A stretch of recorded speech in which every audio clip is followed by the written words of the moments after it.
In the jungles of Vietnam, being chosen as point man was a death sentence. Walk until you get shot. That was the job. American point men had a 2-week life expectancy, but Australian lead scouts, they survived the entire war. This is the story of how one philosophy treated soldiers as bait, while another turned them into ghosts. April 1968. Firebase Charlie, Phuoc Tuy Province. The morning briefing had just ended, and 20-year-old Tommy Reeves stood frozen outside the command tent. His hands wouldn't stop shaking. Sergeant Bill Jackson had just assigned him as the new point man, the third one this month. Tommy knew what happened to the other two. Everyone knew. Jackson called it an honor. Tommy called it what it really was, a death sentence with a rifle. Across the firebase perimeter, Jack Morrison moved through the Australian SAS compound with the casual confidence of a man who had walked point for 3 years and never taken a... At 32, Ghost, as his unit called him, was old by Vietnam standards. Old meant experience. Experienced meant alive. He was preparing for another long-range reconnaissance patrol deep into Viet Cong territory, the kind of mission that would get an American unit shredded in the first 100 meters. Tommy watched the Australians gear up through the wire fence separating the compounds. They moved differently, slower, more deliberate. There was no rushing, no nervous energy, just methodical preparation. One soldier, the one they called Ghost, was examining the ground near his tent, studying something in the dirt that Tommy couldn't see from this distance. What the hell was he looking at? Jackson appeared beside Tommy, following his gaze. The sergeant spat tobacco juice into the red clay. Search and destroy, kid. That's the American way. We move fast, we hit hard, we find Charlie by making him shoot first. You walk point, you take fire, we light up the jungle. Simple math. Tommy wanted to ask about the math that put point men in body bags every 2 seconds, but sergeants didn't appreciate questions that sounded like cowardice. The Australian compound told a different story. Their lead scouts weren't the newest soldiers. They weren't the expendables. They were the most experienced trackers in the unit, treated like the valuable assets they were. Jack Morrison had been walking point since 1965, and he had never sprung a trap he didn't see coming.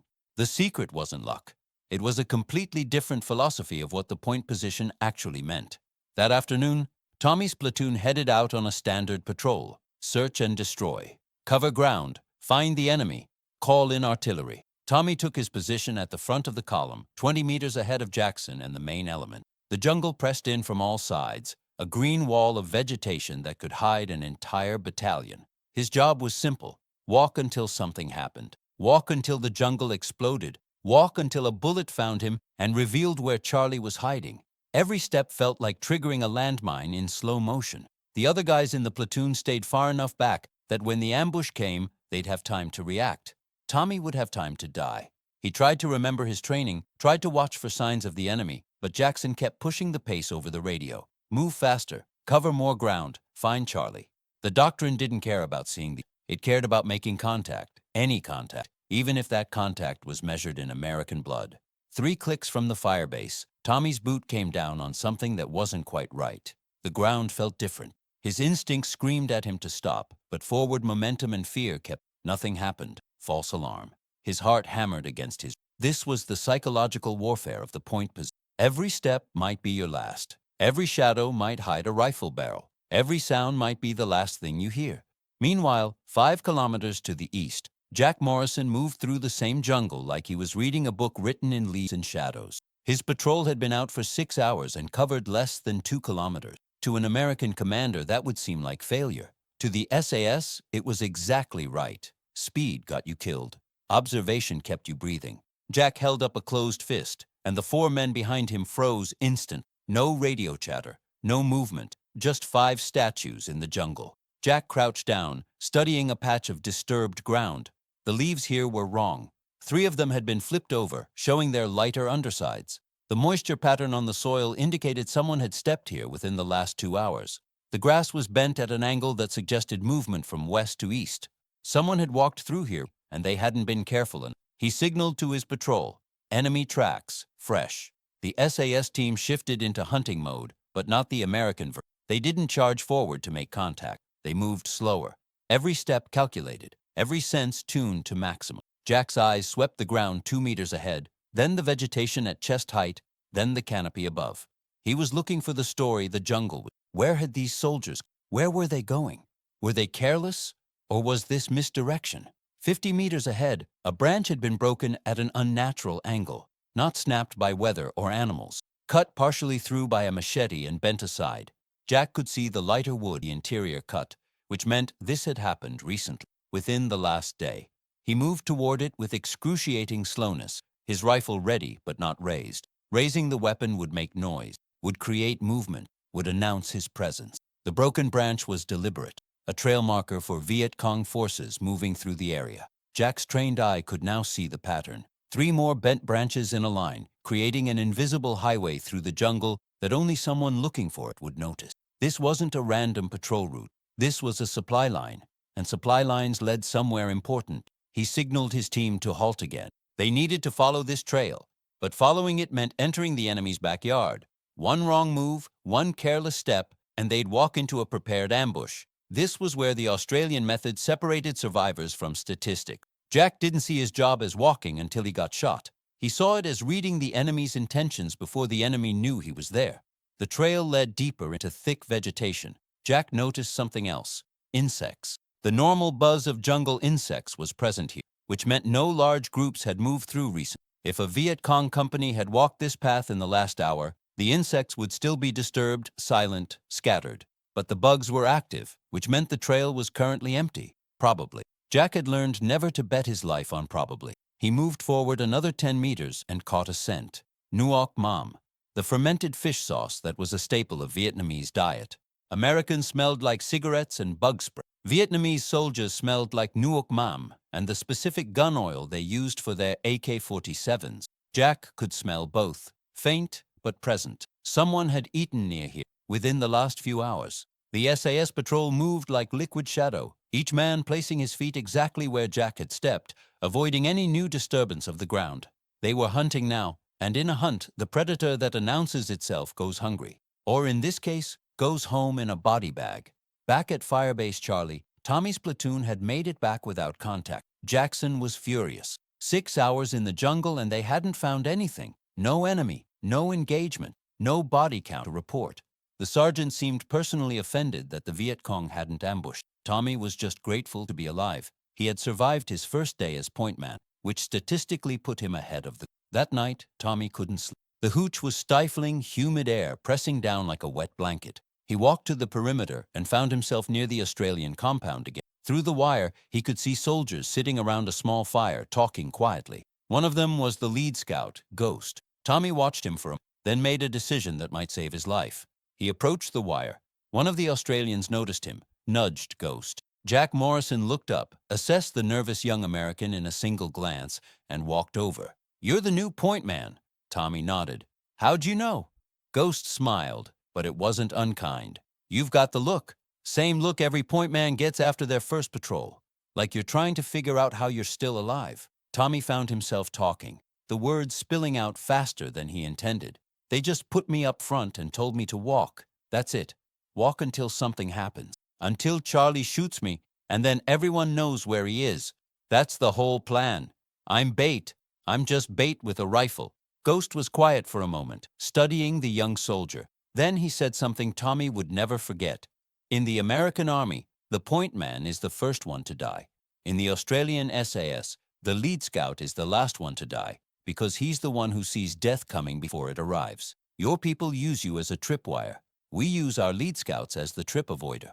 "How?"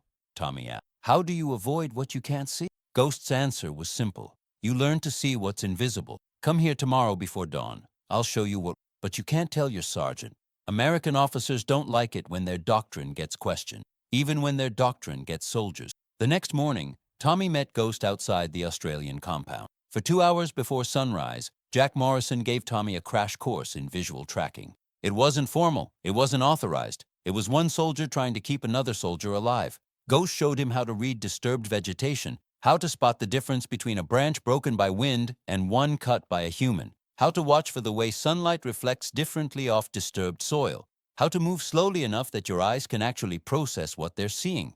American doctrine is about speed, Ghost explained. Cover ground fast, make contact, call in the big guns. Our doctrine is about patience. We move slow, because slow is how you notice the wire before you trip it. Slow is how you see the spider hole before you step on it. Slow is how you smell the ambush before you walk into it. Your sergeants think slow is cowardice. We know slow is survival. He showed Tommy how to watch insects. If you're walking through jungle and suddenly there are no bugs, no birds, no sound, it means something big disturbed them. Maybe us, maybe Charlie. You stop and you figure out which. He demonstrated how to check the ground 2 meters ahead, not 2 feet. Your eyes need lead time. By the time you see the wire at your feet, it's too late. See it before you reach it. Ghost pointed to a patch of ground that looked like every other patch of ground to Tommy's untrained eyes. What do you see? Tommy stared. Nothing. Dirt. Leaves. Ghost shook his head. Look at the leaves. 3 of them are upside down. The light-colored underside is showing. Leaves don't flip themselves. Someone stepped here. See the heel print in the soft dirt? Partial boot? Probably 70 kilograms based on the depth. That's recent. Within the last day. Tommy stared harder. Now that Ghost pointed it out, the pattern emerged like a magic eye puzzle. How long did it take you to see this stuff automatically? Ghost considered the question. 2 years of daily practice, but you don't have 2 years.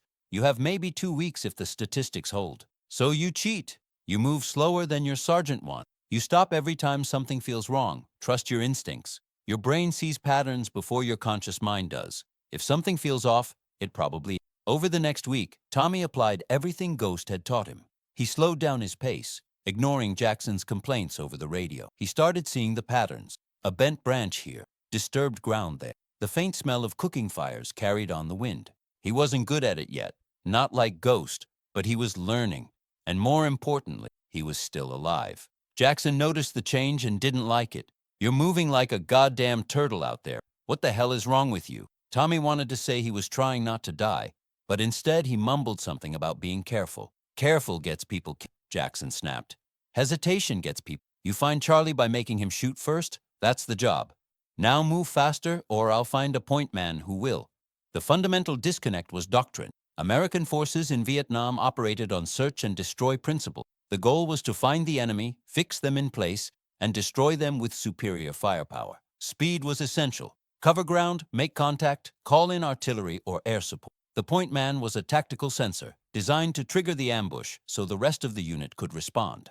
The system worked, if you didn't mind going through point men like ammunition. The Australian SAS operated on a completely different philosophy, inherited from their British Special Forces heritage and refined through decades of jungle warfare. They conducted long-range reconnaissance patrols designed to gather intelligence and strike surgically. Making contact was often considered a failure. The goal was to see without being seen, to strike without warning, to control the engagement completely. The lead scout wasn't bait. He was the primary intelligence asset, and keeping him alive was essential to mission success. Ghost had survived 3 years because the Australian system was designed to keep him alive. Tommy was on his 2nd week because the American system accepted his death as a statistical inevitability. The contrast was stark, and Tommy was beginning to understand it in a way that made him angry. One evening, Tommy found Ghost again at the wire. The Australian was cleaning his rifle with the methodical care of someone who trusted his life to the weapon. Tommy asked the question that had been eating at him. Why do you do it? Walk point. If it's so dangerous, why volunteer? Ghost looked up, surprised. I didn't volunteer. None of us did. We were selected. The lead scout position in the SAS goes to the best tracker in the unit. Most experienced, best eyes, best instincts. It's not a punishment posting. It's an elite position. I do it because I'm good at it, and because when I'm up front, I know my mates behind me are safer. Tommy absorbed this. In his unit, point man went to whoever the sergeant decided was expendable. New guys, screw-ups, soldiers who had pissed off the wrong officer. The worst soldiers went to the most dangerous position, which guaranteed failure. The Australian system put the best soldiers in the most dangerous position, which gave them a fighting chance. Do you ever get scared? Tommy asked. Every single day, Ghost admitted. Fear keeps you alert. Fear keeps you careful. The soldiers who aren't scared are the ones who make mistakes.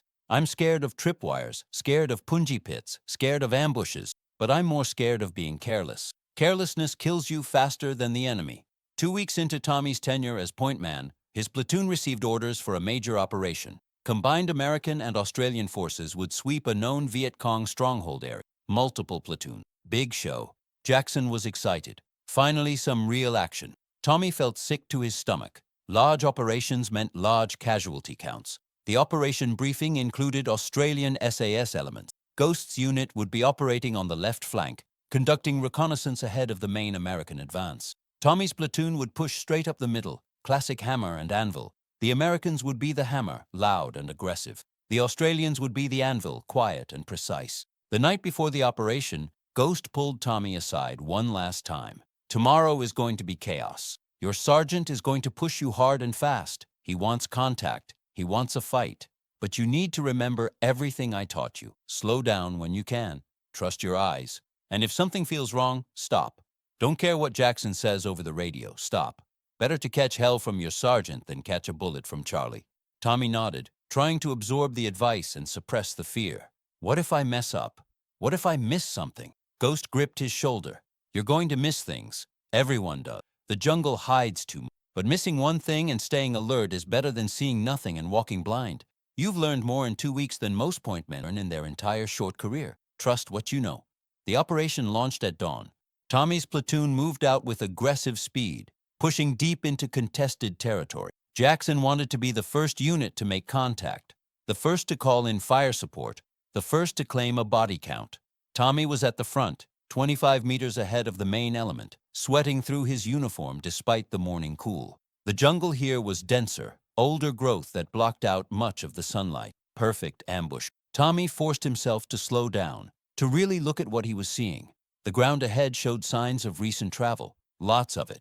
Multiple sets of footprints, all moving in the same direction. That wasn't a patrol. That was a company-sized element, maybe larger. He radioed back to Jackson. Sarge, I've got signs of heavy traffic ahead. Recent movement. Multiple. Jackson cut him off. That's why we're here, Reeves, to find them. Keep moving. Tommy hesitated. The tracks were too obvious, too easy to... In his brief education from Ghost, he'd learned that obvious signs were sometimes deliberate. A trail could be bait to draw you into a prepared killing zone. He scanned the area more carefully. The vegetation on both sides of the trail showed signs of disturbance. Branches positioned to provide concealed firing positions. The ground had been cleared of debris in certain spots, giving clear fields of fire across the trail.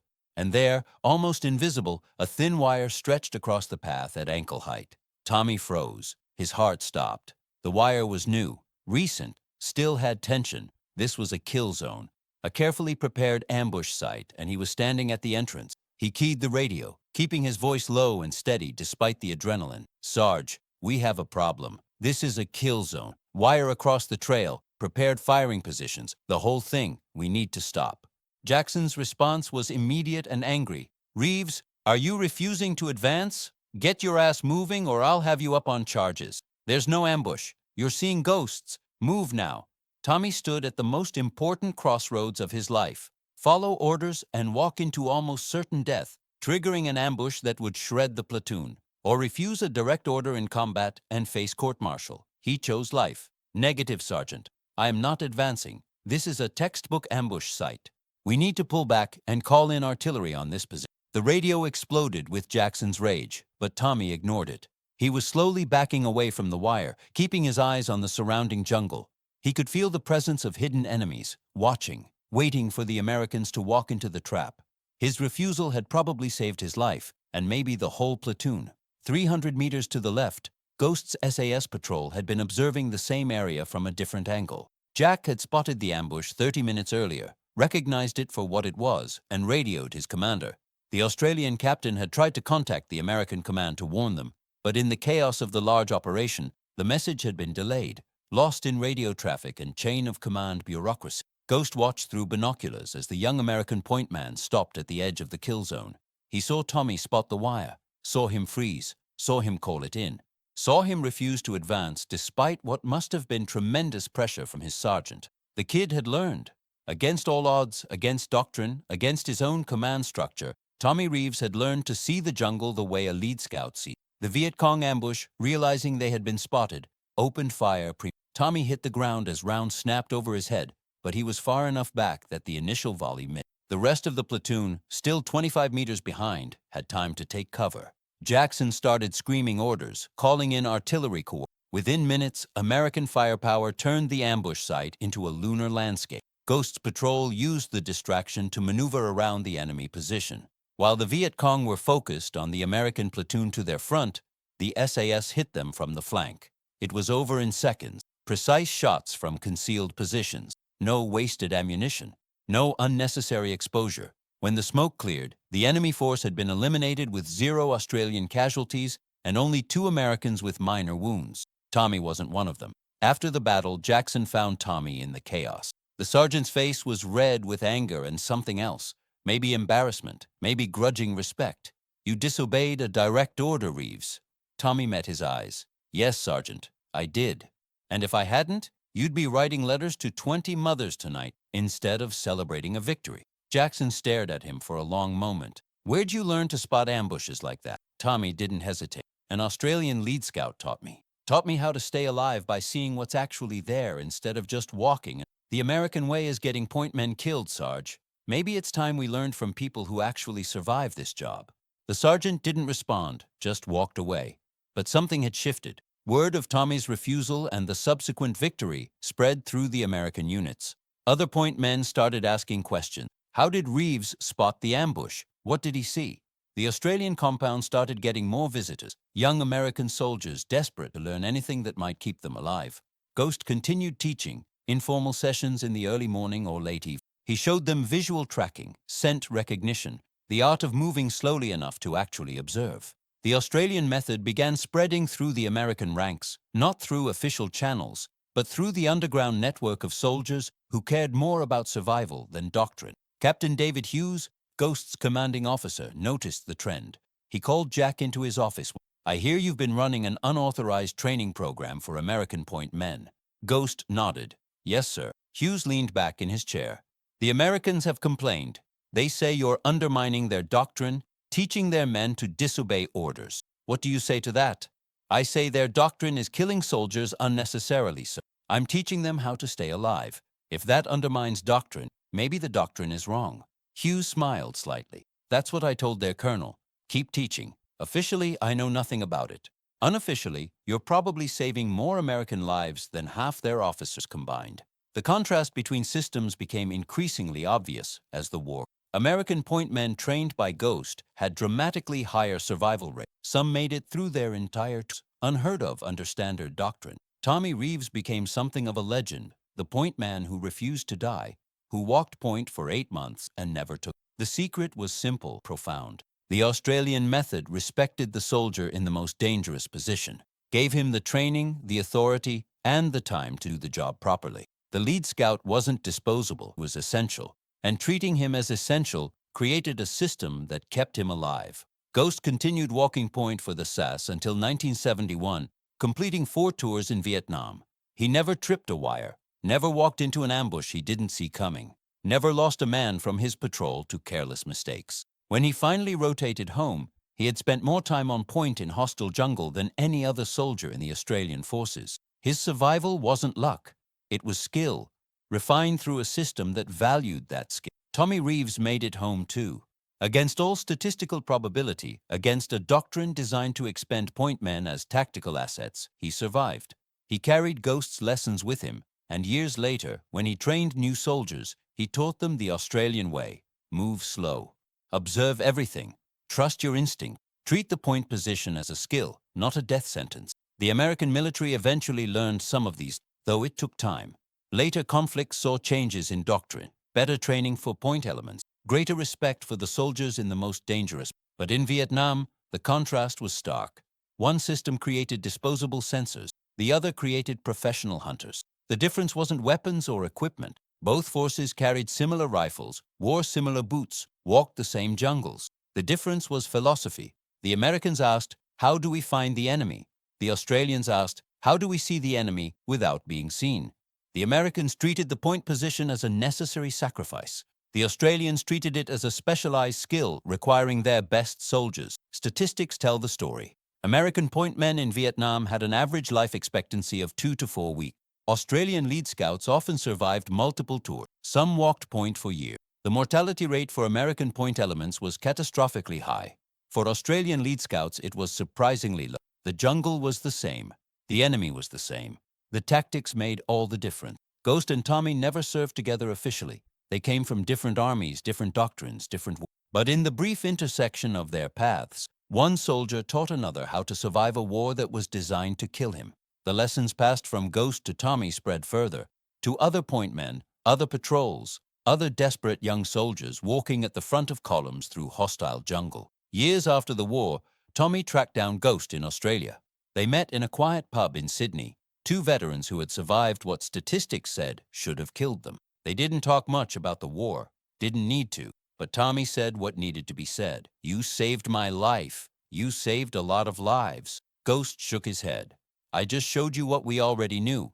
You had the courage to apply it. That's what kept you alive." The legacy of the Australian lead scout method lived on in the soldiers who learned it and survived because of it. It proved that doctrine matters, that treating soldiers as valuable assets rather than expendable resources makes tactical sense, and that sometimes the difference between life and death is simply knowing how to see what's hidden in plain sight.